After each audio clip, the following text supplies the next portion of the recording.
Demak, qaranglar, gaplashishlarga oxirgi masala. Qarshilik kuchining ishi. Ishqalanish. Bitta narsa yaxshi bilib olaylik. Ishqalanish kuchi doim manfiy ish bajaradi. Hech qachon musbat ish bajaradi. Ishqalanish kuchining ishi doim nima edi? Manfiy. Lekin misollarda biz uni modulini topamiz. Nima qilamiz?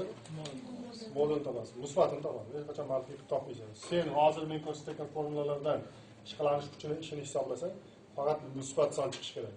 Agar qaysi biridandir manfiy son chiqmasa, demak sen bir baloni xato qilib dabdalasini chiqargan bo'lsa, shuning uchun minus chiqayotgan bo'ladi. Aslida agar to'g'ri hisoblaganingda nima bo'lmasdi? Minus bo'lmasdi. Tushuntiradimmi?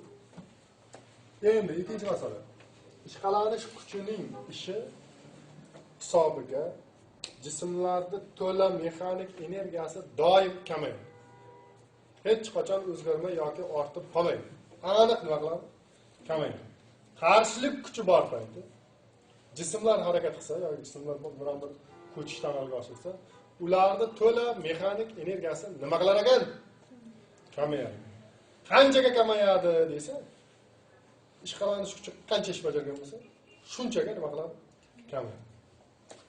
Ishqalanishda eng umumiy formulasi E1 minus E2. Uni misollarda qo'llash kerak. Masalan, jism pastdan yuqoriga otildi. Buni o'tkazdi. Va chiqarib qandaydir h maksimalga ko'tariladi. Biz aytyapmizki, moneta kinetik energiyasi bilan bu yerda potensial energiyasi teng bo'ladi, deyapmiz. Maksimallar. Ha? Eng pastdagi kinetik energiyasi bilan eng yuqoridagi potensial energiyasi teng bo'ladi deyapmiz. Qachon havoning qarshilik kuchi bo'lmasa. Agar havoning qarshilik kuchi bo'lsa, ishqalanishni m v0 kvadrat taqsim 2 minus m j h maksimal. Ikkovi bir-biriga teng bo'lsa, bu 0 bo'lib ketadi. Hozir bu 0 chiqmaydi. Demak, bu bir-biriga nima emas? Teng emas. Bu bundan kichkina energiya kamaydi. Boshidagi energiya ko'p, oxirida energiya nima? Kam. Shuni aksincha bo'lishi mumkin. Tepadan pastga tushadi. Unda mana ham aksincha bo'ladi. MJ maksimaldan M0 kvadrat taqsim 2 nima qilinadi? Oxir pastdagi tezlik, pastdagi kinetik energiyani boshlang'ich potensial energiyadan nima qilasan?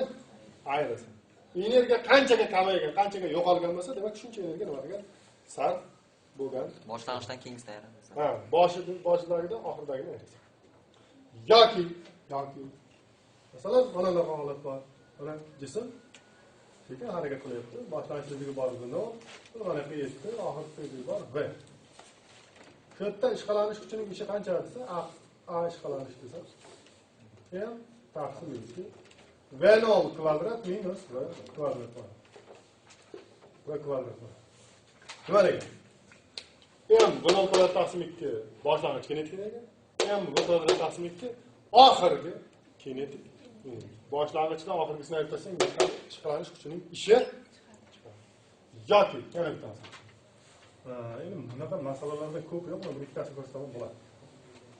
Xolos, mana yerda qiyateklikdan tushgan jism. Mana bitta tushdi. Shu mana yerga yetganda, agar qarshilik kuchi ta'sir qilmasa, mana yerda qancha potensial energiyasi bo'lsa, mana yerda shuncha kinetik energiyasi bo'lishi kerak. Ikkovi teng bo'lishi kerak. Lekin hozir nima bo'lmaydi?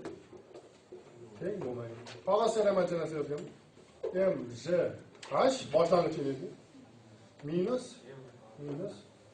mayda tezligi bo'lsa m v kvadrat taqsim 2 mayda kinetik energiya. Boshlang'ich potensial energiya oxirgi kinetik energiyani nima qilyapmiz? Ayryapmiz. O'sha narsa ishqalanish kuchining ichini beradi. Savollar bormi?